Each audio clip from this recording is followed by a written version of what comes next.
Well, here we are at the beginning of the Polo-Marin Trailhead, which takes us to the Alamere Falls.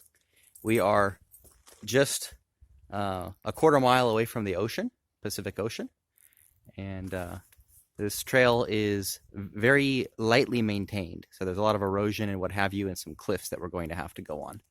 So as we get closer, it's a 14-mile round trip. So we are about 5 miles from where it ends, and then about 5 miles back with some up and down, which makes a total of 14. So we're going to go off that way, and we'll report back in a few minutes with an update. So as we go down the trail, we're surrounded by beautiful vistas. There's tiny little miniature glades to the right and to the left where water flows when it rains. And contrary to the rest of the state, which is surrounded by a drought, this area is still getting quite a bit of water. The trail itself is relatively clear, nice and wide, easy to hike, no bicycles or horses permitted. And the trees, lots of eucalyptus, lots of Joshua trees, as well as some pine and a few small weed trees of different types that just kind of sprout up. So let's see how it goes. This is something that I've always enjoyed about California, is just how big some of these trees are. At least 100 feet tall. And there's some that are huge and thick. This one up here to the left looks like a whole bunch of trees, but when you get there, you realize that it's actually a giant trunk. This is at least 15 feet across. So about quarter mile into the trail, you have this right here. The Pelo-Marin Beach Trail takes you straight to the beach, which is only about half a mile away. However, it's closed. It's been closed for a while due to erosion, so there's no way to get down there. And then we're going to go here. We have 3 different trails available. The Lake Ranch Trail, the Old Out Road, and the Wildcat Camp. We're actually going to be going all the way past the Wildcat Camp to get to the Alamere Falls. The Pacific coastal forests are much different from the redwood forests as you get northern and more central to California and Oregon. And they're much more different from the deciduous forests on the East Coast and along the Appalachian Trail. These are much taller, and if they're not maintained, like you can see on this side where it's nice and open, they get very thick very quickly. Hence how easy it is to get all the fires. One of the beautiful aspects of this trail is that it parallels the Pacific Ocean. So you get beautiful ocean vistas all along the trail.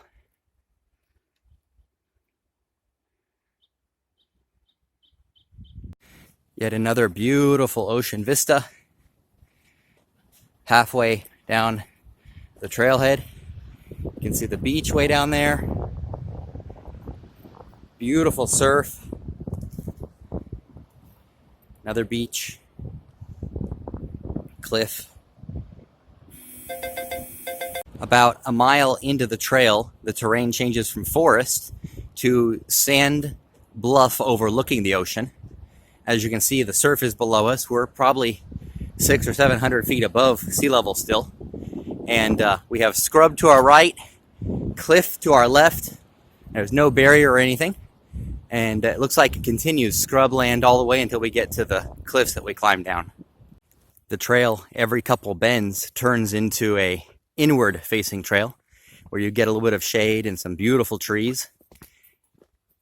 So it's not all sand. And then you loop back around to your left facing west, and you once again get back into the sand. This is what turns the 5.5 mile trail into a 14-mile round trip, because you have 5.5 miles going and coming, but then you have some extra sideways traveling and up and down traveling that's not accounted for. So anyone who's using a GPS tracker or a pedometer is going to get closer to a 14-mile round trip reading rather than what the trailhead advertises of the 5.5 in and out. But we have a mix of nice, beautiful hills, somewhat dry, as well as this nice greenery.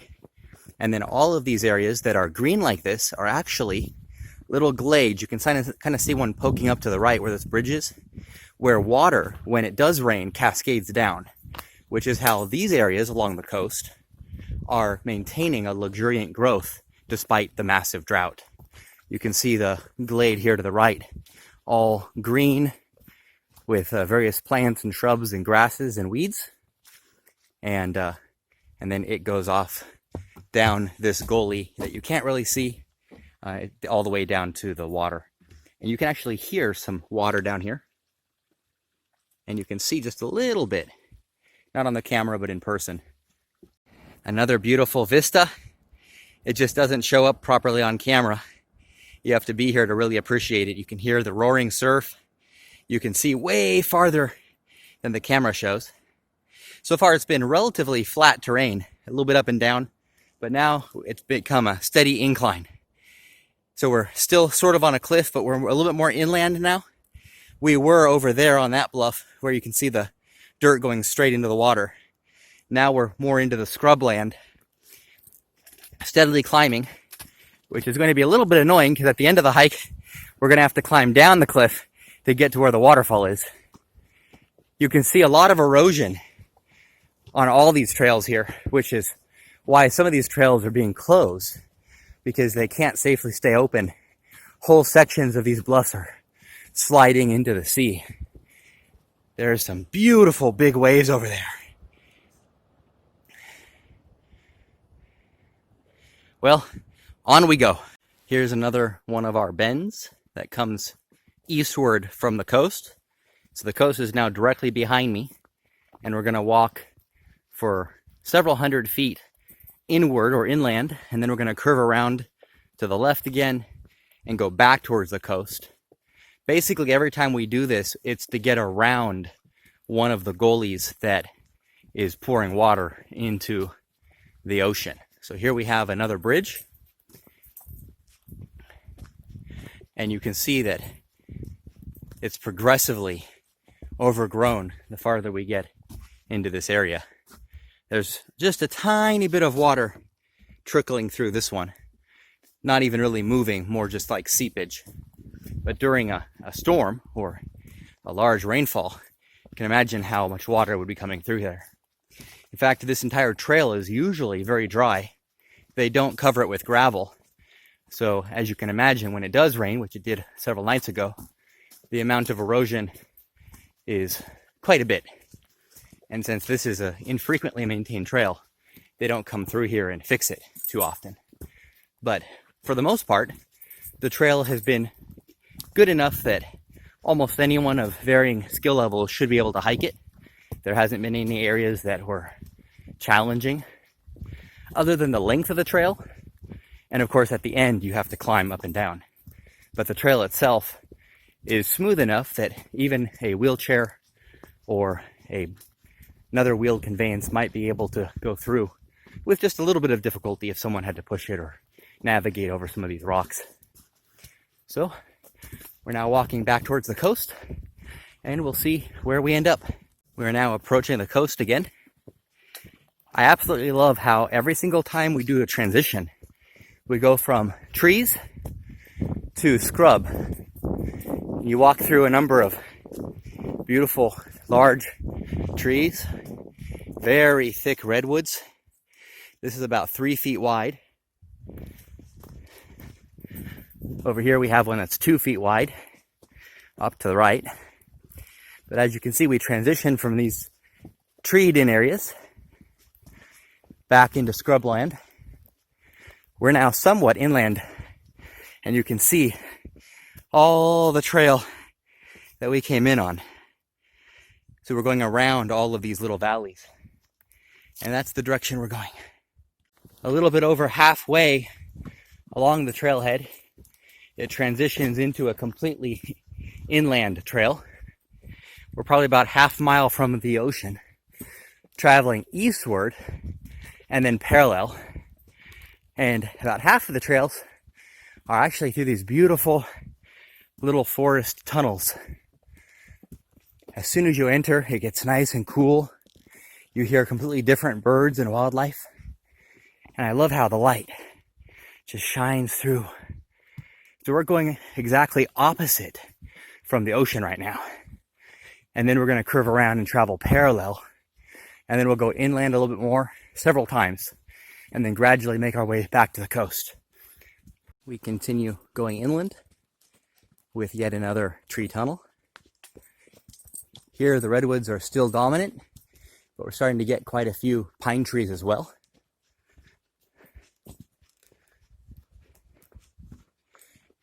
There's quite a bit of green, but you can tell by how dry the ground is that the drought even affected these areas that are close to water. You can tell that by the hills up ahead. Everything that's covered in trees is somewhat green, but interspersed in all the green is a whole bunch of gray and purple, which is the sagebrush, all the scrub. We have rosemary, sage, heather, and a number of other types of scrubs that cover pretty much all of the ground here and actually do help with erosion control, but they show the lack of water very quickly. The farther we get inland, the less sand there is and the more rocks there are. The trail is getting wider, but at the same time it's getting a little bit more rugged.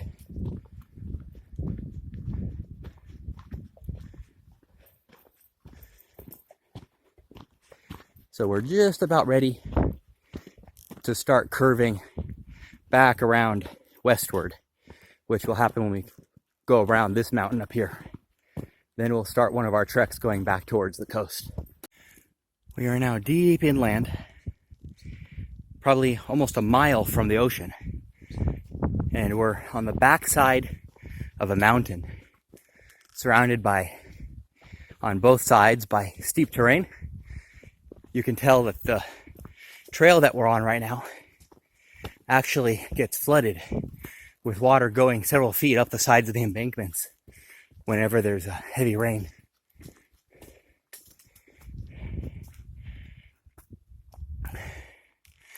Ferns, trees, beautiful. As we get closer to the inland portion of the trail, there's more and more ferns everywhere on both sides of the trail, filling the ground in between all the trees. You can definitely see the terrain change. Gone is the heather and sage and rosemary and all the other types of thick brush, the ground brush. And now it's true Pacific alpine forest or redwood forest, where it's nice and open, interspersed with all the ferns. There's some oddball trees and stuff here that grow up in the middle of everything, but for the most part, this is how the forest looks. Trail is probably one of the better portions of this trail. Very little erosion, nice and flat, hard packed clay, so you don't really need to have any gravel or anything here. Makes for a nice, easy walk. Little open areas here. We're still going inland, but we're almost to the deepest portion of this trail. Once we finish this leg, everything will be going westward, back towards the ocean. And you can see that we're at the top of the mountain. The peak of it is just a little bit above us. So we've come up quite high. The parking lot of the trailhead takes us to about 600 or 700 feet above sea level. And then you go another 100 or 200 feet above sea level during the first part of the climb, and then another 200 or 300 at the peak of the climb. And then by the time you reach the waterfall, you're probably back down to 600 or 700 feet, and then you climb down the last remaining section. So now we are at the point of the trail where it's going to curve back to the west, and we're going to begin the next 2-mile trek all the way to the coast. Should be smooth sailing from here. So we're a little bit past the halfway point of the trail, and this right here marks the demarcation between the most deep inland section of the trail and going back towards the coast. and it merges with another trail over here that's about 8 miles long, 7.5, somewhere in there, that you can actually horseback ride. So you could actually get to that trail from the main road, rent horses or ride a bike all the way to this point. However, this is a much shorter hike. It's only 5.5 miles each way, whereas that one would be 7 plus another 2.5 from here. And we're going to the left, the Old Out Road or Wildcat Camp. So according to the sign, we're between 2.8 and 3.3 miles, depending on which section of that we want to. And we came from the Polo-Marin Trailhead, which so far was 2.5 miles or 2.2 miles. By the GPS, it looks like everything's half a mile longer than what the signs are saying due to the in and out nature of the trail. So we are going that way, and you'll notice that the terrain is once again changing. We're now going through blackberries and raspberries and other forms of prickly edible berries. Nothing is growing right now, but we definitely want to stay on the trail as everything's very prickly. So the ferns gave way to these various brambles and berry bushes, and we still have the redwoods and the various forms of pine as we go back towards the coast. I would expect it to transition once again to the various types of sagebrush and scrub, and then back to sand. But we'll see as we progress. It is definitely much cooler under the trees. We were expecting it to be cold as we are in the middle of December, and it was 38 degrees this morning. However, when we came to the coast, while it was very windy, beautiful vista, while it was very windy, once we got into the trail area, you no longer feel the wind, and it immediately went from 38 to 54 degrees. And then as we started out on the trail with the sun beating down, as you can see, it's a very sunny day. It's easily 60 something, but it feels at least 68 or 70. So we took off our jackets. So if you do come, I would highly recommend having 2 sets of clothes, maybe a windbreaker and then light summer wear underneath, or just be ready for any heat or cold changes. Once we get to the water, there won't be anything to stop the breeze, so you'll want a nice jacket if you come here in the winter. But there's nothing here to tell you that this is middle of December. It honestly looks like a beautiful spring or summer day. Well, we are now going through another section of forest. These trees are 3 or 4 feet wide. This one right here is 4 feet across.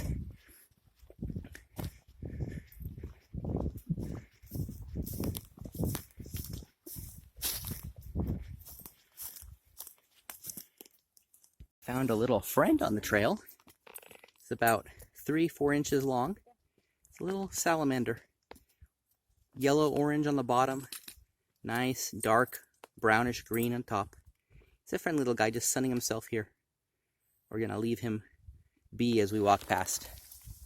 En route to the coast, you can see the sun coming through, and everything went from being black and in shade to golden, light-colored green everywhere. It's amazing what just the change of direction and sunlight can do to everything. We still have quite a lot of blackberry bushes, and there's a lot of moss growing on the trees here, but the trail is still pretty open. You'll see more salamanders, as well as quite a few large banana slugs and other little denizens of the forest. But so far there hasn't really been anything large. No real sign of deer. We did see some driving up here, but we haven't seen any crossing the trail. Just lots of birds. If you love watching birds, this area actually, en route to the trailhead, has a bird observatory that you can go to and see several hundred different types of birds in their natural habitat living in that near area. It's closed during COVID, but it is close to this same trail, on the same road actually that you come in on. So now we are going downhill. We have reached already the highest peak of the trail. That was just before the signs that I showed you earlier. And now we're continually going downhill. We have to go down several hundred feet in order to get to the location where the cliff is. because the cliff itself with the waterfall is directly above the seashore. So we actually have to get back down to the level of the cliffs, and then the trail itself is going to go down several hundred feet more, and the waterfall itself only falls a specific height, and that's the exact part of the trail that we're going to climb straight down. Everything else is nice and gentle and sloped. Once we get to the waterfall, or the tide fall as I'll call it, the trail goes zigzag straight up and down. So we're going to drop the majority of the height in one spot. So it's still pretty easy to walk on, but you can feel your toes kind of sliding forward into your shoes or your boots, and you have to lean back a little bit or use a pole in order to stop sliding. Now you're going to know that you're getting close to the end of the trail when you see several lakes.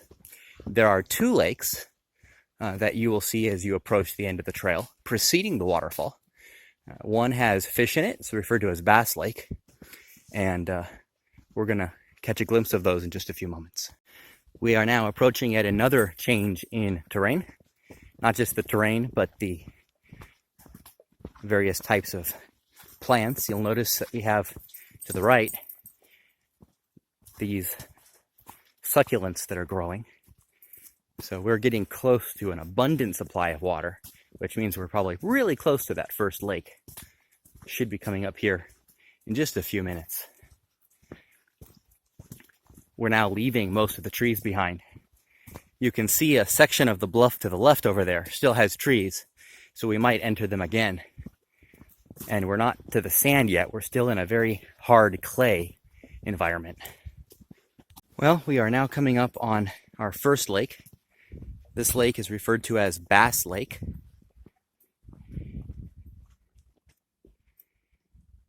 It's a decent sized lake. There's some ducks, there's some fish. They do allow fishing here. You have to have a special permit. And as you walk on this trail, you'll notice that fishermen and other people have made miniature trails that leave the trail to get to different sides of this lake. While those might be accessible at different times of the year, the signage on the trail and at the trailhead is very clear, explaining that there is extreme erosion on this trail, and that leaving the trail itself could result in your loss of life, as the vast majority of the trail has had washouts as well as mudslides, and has resulted in quite a lot of loss of life. And there are statistics on the main trailhead sign as you enter, so they do not recommend you leaving the trail at all. There's another view of the lake coming up here on the left that we're going to take a glance at from a different angle. There we go. The whole lake is green from this angle. And while the ducks and the fish seem to like it, you can see right there in the middle the ducks are playing. And you can see bubbles everywhere where the fish are. But definitely very silty. Quite a few of these smaller lakes up in the mountains on the west coast smell very, not polluted, but very like decomposing. You can smell the weeds and the muck because there's not a lot of water flow in or out. At one point, when there was plenty of rainfall, these were probably all clear. In fact, some of the ones I remember growing up were crystal clear, but now they're definitely affected by the drought, just like everything else. And you can see the ground cover here. Everything is showing signs of loss of water, even though we're surrounded by green. That green is coming from deep roots from the water in the lake, not from rainfall. Made it around to the backside of the lake, and our terrain now is going back into trees. But you'll notice we're getting away from the redwoods and back into giant fir and pine. And then over here we have yet again a different type of plant. And this is a sign of some sort of deer trail coming through here, not human trail. We passed a couple small little springs that were flowing into the lake, but very small flow. Most of the water that feeds to the waterfall is coming from not just the springs, but some small rivers that are going towards the delta, and then they branch off and they drain directly into the sea through these lakes. There's at least a 10-degree difference between the in-sun portion of the trail and under the trees. It alternates between feeling a little bit too hot and then actually getting a slight chill as you get into these trees. Look how tall they are. At least 60 to 100 feet tall on average. We continue progressing back towards the coast. We've reached a portion of the trail that's going uphill again slightly. And once again, the terrain has switched back into forest. And we have ferns everywhere, interspersed with some brambles and blackberries and other thorn bushes. It's funny how even in a single mile from inland, you can have a number of different ecosystems that repeat each themselves as you leave the coast and then get back to the coast. So trying to walk through some of this, if there wasn't a trail, there's very little clearance.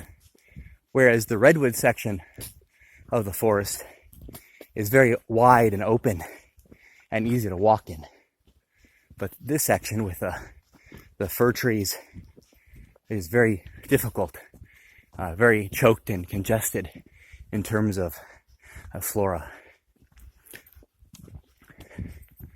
We have a few hundred feet to climb here, and then it'll start going downhill again towards the coast. You can see how beautiful it is with the light trickling through the forest, through the leaves. I don't know if you can hear them, but birds are chirping. Beautiful. We're back into a mix of fir and redwood. And one of the ways that redwood trees and sequoia trees are able to survive drought is these huge roots that are half a foot thick that spider web out from their position hundreds of feet in every direction. We'll go over here and show another one. And they just continue. They crisscross the trail. So these roots are as hard as rock. And they don't go down very deep. In fact, redwood trees are well known for having roots that are only a few inches or a few feet deep. But because they go hundreds of feet in every direction, surrounding trees might actually be roots that have sprouted up and become their own tree, but they're connected to the mother tree. That's why it's almost impossible for redwoods and sequoias to be tipped over in a hurricane or tornado, because they support each other. So almost all of these trees in the surrounding area are probably interconnected by the same root system. In fact, it's highly likely that this big tree, it's too far away for me to get to, but this is probably one of the mother trees in the area. There's 3 of these big ones right next to each other. And it doesn't look that big from this angle, but it's at least 40 feet away. And you can see how wide it is. It's probably about 5 or 6 feet at the bottom. And then each of these trees that are coming out of the main at like branches are 3 or 4 feet across. And there's a second one right behind it and a third one back that way. And you can see all these small trees that are growing up around it that are probably its roots that burst through the ground. And then they progressively turn into trees as they get farther away and can get their own light. Huge and amazing. When you get to the point where you see the second lake, that means you're almost to the end with only about a mile to go. So over here below us to the left, you can't really see it from here, but below us is where the second lake is. And the second lake is much more pristine. When we get down to it, you'll see that the color is closer in line with what you would expect a mountain lake to look like. Not quite as much green. That means that water flows into it and out of it. So it can almost recycle itself or filter itself. Just like a waterfall or a fountain usually has cleaner water. So we're going to go downhill a little bit. We'll be able to see the lake. And then we'll finish the last leg of this trip to the head of the waterfall itself. And then, of course, we have the long hike all the way back. We're still walking through a forested section, but as you can see, the terrain has changed once again we're back to the pine needle bed that we're walking on, and the ferns have gone away. We're getting back towards the kind of ground that the scrubs like, which is the various types of sage and heather and other types of things. We're going to see if we can take a peek at the lake off to the left over here. We might not have the good view, but we're going to try anyway. Nope, don't have quite the angle we need. It's too much brush. But we'll get a good view as we get closer to the bottom. We've reached yet another tunnel of trees. This one has a different type of tree. I actually don't know which type of that tree is. It's definitely suffering from lack of water. You can see it's very dry. Most of the other trees we're seeing have the deep or the widespread root system. So the fir trees, the sequoia and the redwoods and the pine trees have held most of their leaves and pine needles and have stayed relatively green. This section that we're going to right now is on the opposite side of the mountain from the freshwater, and you can see almost an immediate difference in how much water and moisture is contained within the growing things, whether it's the plants and ferns or the grass or the trees themselves. Everything is much drier. One of the effects of the drought has been to hard pack the ground itself so that when it does rain, you have water, and rather than soaking through and into the ground, it just runs down the trail and eventually into the sea, rather than nourishing any of the plants to the sides. Now, obviously, the plants to the immediate left and right of a trail are going to benefit a little bit from the water, but there's very little soaking in here. It just goes straight down. And it rained yesterday. And this is what 10 to 12 years of drought will do, is it makes everything so hard that even if you did get a rain, it's not going to immediately benefit. Even to the side of the trail, once you get past all of this loam, the dirt actually gets very hard again. Well, we're almost to the bottom of this section, so we'll give you an update in a few more minutes. Well, there we have our second lake, and off in the distance you can actually see behind those hills an island way off in the distance, and the Pacific Ocean. And you'll notice that the terrain has changed once again. We're now back into the scrubland, which has all of the wiry, thistly sage and rosemary and heather and other types of bristly bushes. And these are the types of bushes that settlers 200 years ago would actually make mattresses out of. They would cut them and bind them up, and most of these are very springy. You can actually see these right here bounce back, and they make a good mattress. So we're almost to the waterfall. Now, once you see this view and you start going downhill, you know, you're basically right there at where the trail branches off to get to the waterfall. Now, the trail itself continues a little bit farther along, and you have a campsite that's now closed during COVID, and an overlook that you can see a wonderful view of the ocean. But you're going to look for, on the ground, an arrow made out of rocks right here, which is going to take you to a creepy looking hole in the brush that's here. Don't go that way unless you just want to go for a nice long walk that continues for another mile or so. But other than a beautiful vista, there's not much to see. So we're going to go this way, and we're going to go straight towards the ocean. And it's kind of cramped. It's very beautiful here, though. What's interesting is you can start to hear the water in the distance, but there's no birds. There's no sounds of any sort.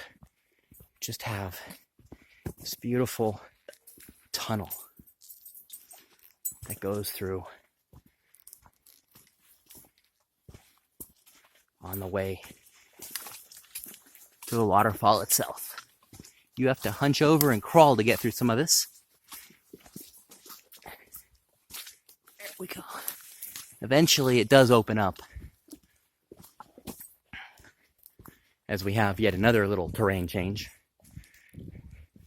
The way this trail goes back and forth, you're going to go from trees to scrubland and back to trees and then back to sand very quickly.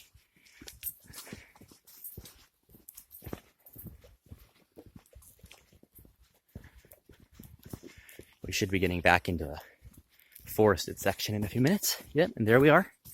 So now we have, wow, look how dark it gets instantly as soon as the sun is blocked here.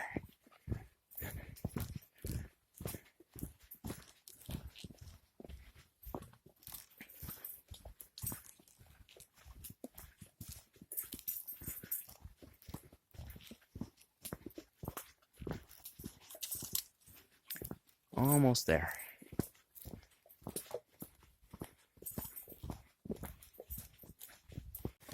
So this final part of the trail is probably about between 1/4 and 1/2 mile. It's not very hard at all. It's just a little bit cramped.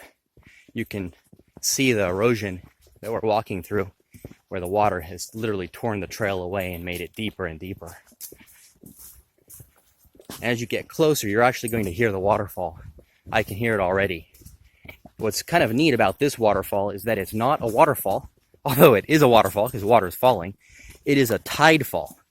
There's only 2 of them in California, and there's only a small number of them throughout the world, actually. And what makes a tide fall is it's fresh water coming down a waterfall and pouring straight into the ocean. In some cases, into a tide pool. But you have an instant mix of fresh water and salt water, and makes for a very interesting scenery, as well as some nice aromas as you get the salt and the brine mixed in with the fresh water. So we're gonna make our way down this passageway here. It's very slippery because of the pine needles. I would definitely recommend anyone who does this to bring a pair of trekking poles or a hiking stick of some sort, as well as proper footwear.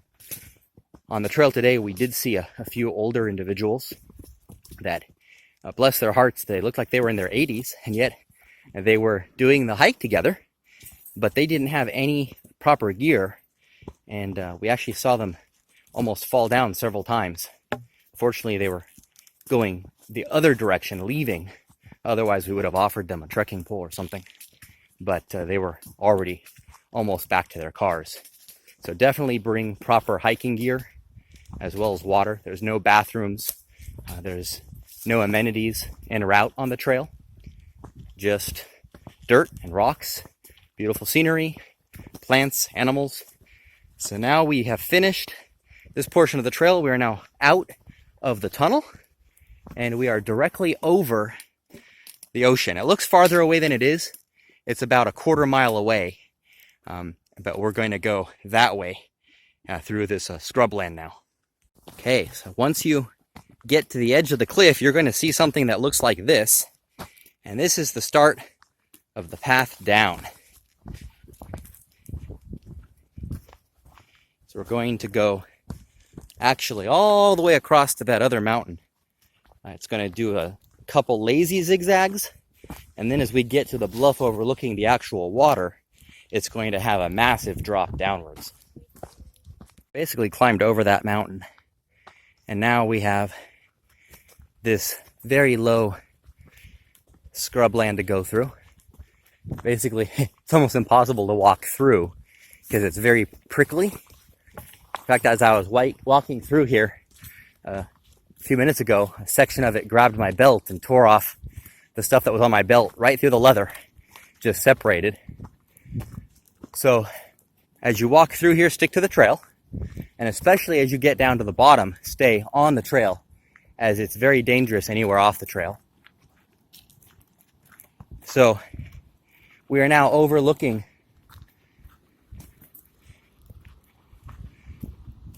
beautiful cliff, and you can see down below us the waterfall. There we go. And another bluff overlooking the second waterfall that goes down to the actual water. So we're right now about 600 feet above sea level. We're going to go down another 100 feet or so to where the waterfall itself is. And then from there, we're going to go to the bottom. So lots to see. So when you get to this section, obviously don't go down any holes, but you're going to follow the largest of these crevices down towards the waterfall. Be very careful as you do this. It's not too slippery, but you want to make sure that you don't fall over any of the sharper areas. It's pretty safe, but be careful anyway. So here is the first waterfall, which as you can see comes straight out of the mountain. There's no river that feeds this. And we have a little freshwater pool with watercress. Smells delicious. And then this flows this way towards the ocean. So we're going to get to the other waterfall momentarily. We now have a smaller waterfall. Comes down here in tiers. Lots of watercress and this nice green shrubbery. And then we're going to continue down the tiers all the way to the bottom. So this is the second waterfall as it comes down into a beautiful freshwater pool with watercress. It basically smells like you're in the middle of a salad. And then it goes that way over to the coast. But when you walk over close to the water, even when you're not in the spray, it's instantly cooler. And the water is just trickling all the way down this rock.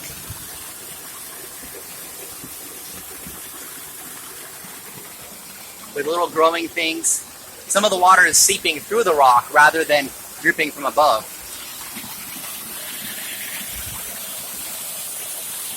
You basically climb down that cliff there, where the various waterfalls are. You come over here, and the waterfall itself is over there, where all the green is. You can see it. Now, if you want to climb down, which we're going to attempt to do, there's no safety advisories here today, but you would climb down this bluff here, and there's a zigzagging pathway that goes all the way to the bottom.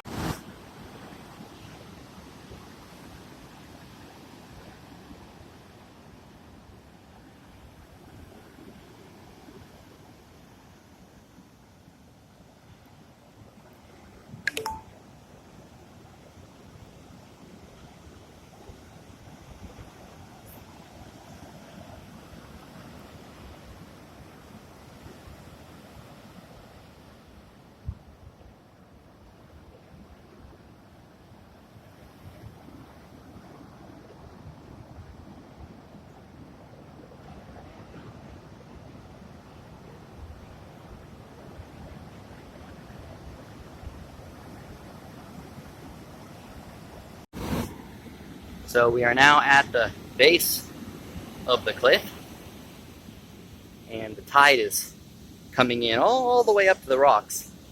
So we're not going to be able to go right to the bottom of the waterfall, but I'll try to get a good angle from some of the rocks in a few minutes. Look at the size of that surf. Some of these waves are 7, 8, even 10 feet tall. There's a row of rocks about 500-600 feet out that's breakers that you can't really see, that as soon as the water hits those, it crests and it turns into this huge, awesome surf. This is the cliff you have to climb down. Someone put a giant nail with a rope that helps you come down. And at times, it looks like water has come as far as here, because you can see signs of water, maybe during a storm or something. It wasn't dangerous, it was just tricky. As long as you follow where other people have gone before, you can see how the steps are. But definitely not a man-made crevice. It looks like it just split and people found their way down over time. So I am actually at the base of the waterfall. The tide is coming in, so we only have a few minutes to get a good picture before everything here is underwater. The water gets about yay high. So we have about maybe 20-30 minutes before the water makes this section unpassable. So once these last few waves finish and this batch of wave cycle is done, I'll have about 30 seconds to run down and take a picture of the actual waterfall itself. You can actually see them cresting. We're waiting for this last big one to come through, and then we'll get a good shot down below. So here is the waterfall with a little rainbow coming down directly into the ocean. Pure fresh water mixing with salt water. And at high tide, which will be finished in about an hour, this whole section will be underwater, and the waterfall, or tidefall, will go directly into salt water. Look at that. It's about a 45-foot tall tidefall. Well, there you have it. 5.5 miles from the trailhead to the actual waterfall called Tidal Fall, and now we have 5.5 miles back with a little bit of the up and downs and left and right. It's supposed to be 14 miles round trip. We got here just as the sun was overhead, and now it's starting to go down. Tide's coming in. You can't even get to the waterfall anymore, but we got some good footage of the beach and the tidal fall itself. So now we head back. The goal is to get back to the trailhead before it gets dark.